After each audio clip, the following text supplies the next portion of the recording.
আসসালামু আলাইকুম। আশা করি সকলেই ভালো আছেন। প্রিয় চাকরি প্রত্যাশী ভাই ও বোনেরা, মন্ত্রী পরিষদ বিভাগে একটি নিয়োগ সার্কুলার প্রকাশ করা হয়েছে, যেখানে কিন্তু বর্তমানে আবেদন চলমান রয়েছে এবং এটি কিন্তু সরকারি স্থায়ী একটি নিয়োগ সার্কুলার, যেখানে বাংলাদেশের যেকোনো জেলার যেকোনো প্রার্থী এই নিয়োগ সার্কুলারে আবেদন করতে পারবে এবং এটিতে কিন্তু ছেলে মেয়ে উভয় প্রার্থীরা আবেদন করতে পারবেন। তো আজকের এই ভিডিওতে মন্ত্রী পরিষদ বিভাগের নিয়োগ সার্কুলারটা নিয়ে সকল ধরনের তথ্যগুলো আমি আপনাদেরকে এই ভিডিওর মাধ্যমে সুন্দর করে A to Z জানিয়ে দেওয়ার চেষ্টা করব। তো সম্পূর্ণ ভিডিওটা ধৈর্য সহকারে শেষ পর্যন্ত দেখবেন, তাহলে এই নিয়োগ সার্কুলার নিয়ে সকল তথ্য এই ভিডিওর মাধ্যমে জানতে পারবেন। আর এটিতে কিন্তু বেশ কিছু পদসংখ্যা রয়েছে, দেখতে পারতেছেন, এবং এটিতে কিন্তু দেখেন অফিস সহায়ক পদে 24টি পদ রয়েছে শুধুমাত্র এসএসসি পাশে।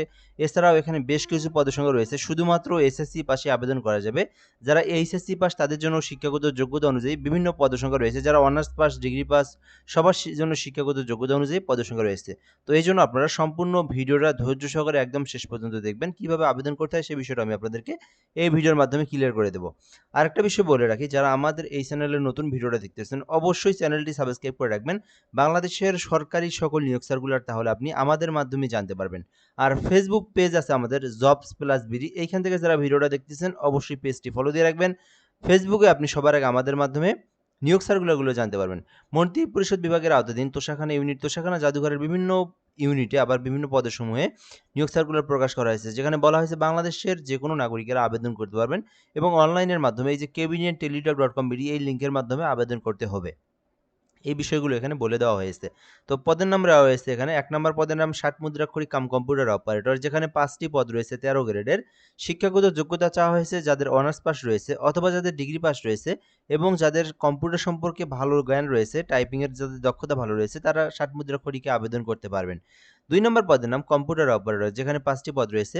যারা সায়েন্স ডিপার্টমেন্ট থেকে অনার্স পাস করেছেন অথবা ডিগ্রি পাস করেছেন, তারা এই কম্পিউটার পদটিতে ১৩ গ্রেডের এই পদে আবেদন করতে পারবেন, যেখানে যে কেউ চাইলে আবেদন করতে পারে যারা অনার্স অথবা ডিগ্রি পাস। ক্যাটালগার পদ রয়েছে, যেখানে একটি পদ রয়েছে। এই ক্ষেত্রে শিক্ষাগত যোগ্যতা চাওয়া হয়েছে অনার্স পাস অথবা ডিগ্রি পাস।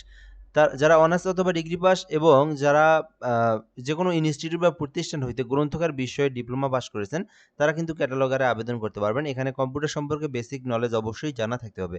কেশিয়ার পদ রয়েছে, একটি পদ রয়েছে। যারা বাণিজ্য বিভাগ থেকে অনার্স পাস করেছেন অথবা ডিগ্রি পাস করেছেন, তারা কেশিয়ারে আবেদন করতে পারবেন। ১৪ গ্রেডে একটি পদ রয়েছে। এছাড়াও এখানে অফিস সহকারী কম্পিউটার মুদ্রাক্ষরিক রয়েছে, যেখানে সর্বমোট ২০টি পদ রয়েছে। তো বিশাল বড় পদসংখ্যা বলা যায় এখানে।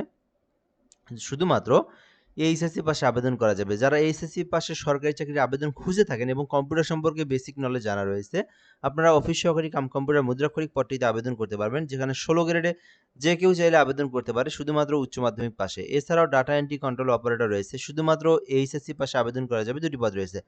এর পরের পদটাই কিন্তু সেই অফিস সহায়ক, যেখানে সর্বমোট ২৪টি পদ রয়েছে এখানে। যারা শুধুমাত্র এসএসসি পাস করেছেন, আলাদা কোনো অভিজ্ঞতা কোনো কিছুরই প্রয়োজন নাই। যারা এসএসসি পাস, এইচএসসি পাস করেছেন ২০তম গ্রেডের মধ্যে অফিস সহায়কে আবেদন করতে চান, আপনারা এই যে তোষাখানা আপনার এই মন্ত্রী পরিষদ বিভাগের এই অফিস সহায়কে আবেদন করতে পারবেন, যেখানে ২৪টি পদ।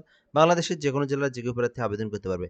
তো এই নিয়োগ সার্কুলারে আপনার শিক্ষাগত যোগ্যতা অনুযায়ী আপনি যে পদে চান আবেদন করতে পারবেন। এখানে আরো একটা বিষয় বলা রয়েছে, এইখানে কিন্তু ২টা ইউনিট আছে। একটা হচ্ছে আপনার মন্ত্রী পরিষদ বিভাগের ইউনিট, আরেকটা হচ্ছে তোষাখানা জাদুঘরের একটা ইউনিট।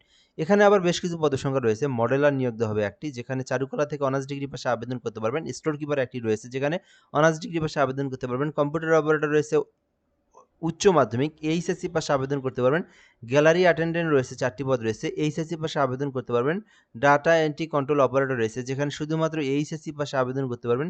ইলেকট্রিশিয়ান রয়েছে, যেখানে শুধুমাত্র এসএসসি পাশে আবেদন করতে পারবেন। রিসিপশনিস্ট রয়েছে, যেখানে শুধুমাত্র উচ্চ মাধ্যমিক থাকলে আবেদন করতে পারবেন। প্রকাশনা সহকারী রয়েছে, যেখানে শুধুমাত্র উচ্চ মাধ্যমিক থাকলে আবেদন করতে পারবেন। ১ বছরের কাজের অভিজ্ঞতা থাকতে হবে। এছাড়াও নিরাপত্তা প্রহরী রয়েছে, শুধুমাত্র এসএসসি পাশে আবেদন করা যাবে। এবং এই তোষাখানা জাদুঘরে কিন্তু অফিস সহায়ক নিয়োগ দেওয়া হবে, শুধুমাত্র এসএসসি পাশে আবেদন করতে পারবেন। আর পরিচ্ছন্নতা কর্মীতে যারা আবেদন করতে চান শুধুমাত্র ৮ম শ্রেণীর পাশে আবেদন করতে পারবেন। তো ২ ইউনিট তোষাখানাতে কেউ আবেদন করলে আপনার শিক্ষাগত যোগ্যতা অনুযায়ী আবেদন করতে পারেন। আর মন্ত্রী পরিষদে কেউ আবেদন করতে চাইলে আপনার শিক্ষাগত যোগ্যতা অনুযায়ী আপনি আবেদন করতে পারবেন। সো আশা করি আপনারা এই বিষয়গুলো সম্পর্কে বুঝতে পেরেছেন। আবেদন করতে বয়সটা কিন্তু অবশ্যই ১৮ হতে ৩২ বছর পর্যন্ত সময় রয়েছে।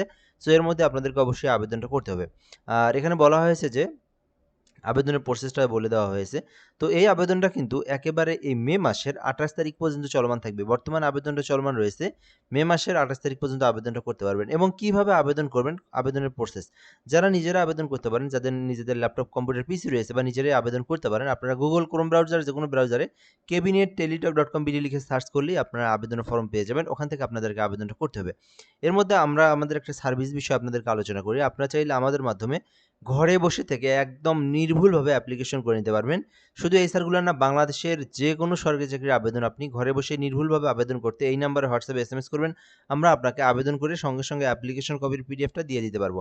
তো এখন চাইলে আপনি আমাদের মাধ্যমে আবেদন করে নিতে পারেন এই নাম্বারে হোয়াটসঅ্যাপে যোগাযোগ করে। সো এরপরের বিষয়টা আমি যদি আপনাদেরকে দেখাই একটু এখান থেকে, আবেদন করতে আপনাদের একটা ছবি লাগবে 300x300 পিক্সেলের, একটা স্বাক্ষর লাগবে 380 পিক্সেলের। এগুলো আপনারা ফটোশপের মাধ্যমে সাইজ অনুযায়ী কাজ করে নিয়ে আপনারা আবেদনটা করবেন। এরপরে বলে দেওয়া হয়েছে কেউ যদি 1 থেকে 6 নম্বর ক্রমিকের মধ্যে আবেদন করে থাকে তাহলে তাকে ১১২ টাকা জমা দিতে হবে এবং কেউ যদি জাদুঘরের এটাতে আবেদন করে থাকে 1 থেকে 8 এর মধ্যে ১১২ টাকা তাকে জমা দিতে হবে। এটা হচ্ছে আপনার সরকারি পেমেন্ট ফি ১৪ থেকে ১৩ থেকে ১৬তম গ্রেডের মধ্যে। আবার কেউ যদি ৯, ১০, ১১ এই ক্রমিকের মধ্যে আবেদন করে থাকেন তাকে ৫৬ টাকা পেমেন্ট ফি জমা দিতে হবে, যেগুলো আপনার ১৭, ১৮, ২০তম গ্রেডের মধ্যে। তো আপনি যেটাতে আবেদন করবেন সেই সমতুল্য টাকা রিচার্জ করবেন, তবে এর থেকে আরও ১০ টাকা বেশি রিচার্জ করবেন ২টা এসএমএস সহ পেমেন্ট খরচ সহ। সো আপনারা ক্যাবিনেট ইউজার আইডি লিখে আপনারা যখন 163 ফোল্ডার নাম্বার সেন্ড করে দিবেন, পরবর্তীতে পিন নাম্বার দিয়ে এই নাম্বারটাতে সেন্ড করে দিলে আপনার আবেদনটা কিন্তু সাকসেসফুল হবে, আপনার পেমেন্টটাও কিন্তু সম্পূর্ণ হয়ে যাবে। সো তাহলে কিন্তু আপনার সব কিছু ওকে। তো যারা আবেদন করবেন অবশ্যই আপনারা ২৮শে মে পর্যন্ত সময় রয়েছে, এর মধ্যে আবেদনটা করবেন। এটা হচ্ছে আপনার সরকারি স্থায়ী একটি নিয়োগ সার্কুলার, যেটা কিন্তু বর্তমানে আবেদন চলমান রয়েছে। সো আশা করি আপনারা বুঝতে পেরেছেন। এরকম নিয়োগ সার্কুলারগুলো জানতে অবশ্যই আপনি আমাদের Facebook page jobs plus BD follow দিয়ে রাখবেন। আর ইউটিউব চ্যানেলে অবশ্যই সাবস্ক্রাইব করে রাখবেন। ইউটিউব চ্যানেলে যারা ভিডিওটা দেখতেছেন, আমাদের ফেসবুকের লিঙ্ক কমেন্ট বক্সে দেওয়া আছে, ওখান থেকে আপনারা ফেসবুকে এসে আপনারা ফলো দিয়ে রাখবেন। তাহলে আপনি ইউটিউব, ফেসবুক সব জায়গা থেকে এই সার্কুলারগুলো সবার আগে আমাদের মাধ্যমে জানতে পারবেন। ভালো থাকবেন। আসসালামু আলাইকুম।